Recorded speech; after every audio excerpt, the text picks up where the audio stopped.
Justice काजी फाइज ईसा case अहम मरहले में दाखिल हो गया है। ये हफ्ता बड़ा अहम साबित होगा और ये मुमकिन है कि सुप्रीम कोर्ट इस हफ्ते केस की समाअत मुकम्मल कर ले। आज की समाअत के दौरान अदालत के रिमार्क सामने आए कि कोई भी जज एहतसाब से बालातर नहीं है, लेकिन किसी जज को अमूमी अंदाज में चैलेंज करने की इजाज़त नहीं देंगे। दौरान समाअत हुकूमती वकील ने मिसाल दी कि आर्टिकल 63 के तहत जायदादें जाहिर ना करने वाला रुकन असेंबली अपनी मिल्कियत से महरूम हो जाता है और जज भी सर्विस ऑफ पाकिस्तान में आता है। इस पर जस्टिस मकबूल बाकी ने रिमार्क्स दिए कि फरोग नसीम साहिब, क्या आपका यही मुकदमा है? जो दलाइल आप दे रहे हैं ये आपका मुकदमा नहीं है।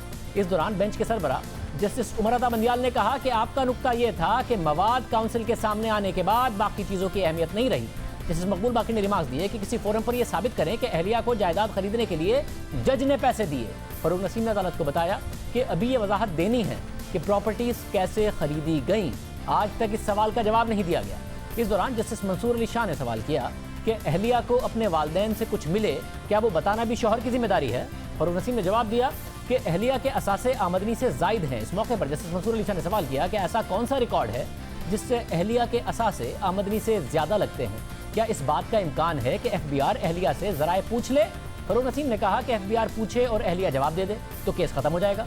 तो जस्टिस मंसूर अली शाह ने सवाल उठाया कि अहलिया के असासे आमदनी से ज़्यादा हैं तो इसका तयन किस फोरम पर होगा? फरोग नसीम ने जवाब दिया कि सर्विस ऑफ पाकिस्तान के तहत ये जवाब खावंद ने ही देना है। फरोग नसीम ने कहा कि ये नहीं हो सकता कि सरकारी मुलाजिम का बेटा लग्जरी गाड़ी चलाता फिरे और उससे कोई पूछे भी नहीं। तो जस्टिस मुनीब अख्तर ने वफाक के वकील को मुखातिब करते हुए कहा कि आपका मुकदमा जायदादों की मिल्कियत से मुताल्लिक है, किसी के रहने सहने का अंदाज का मुकदमा आपका नहीं है।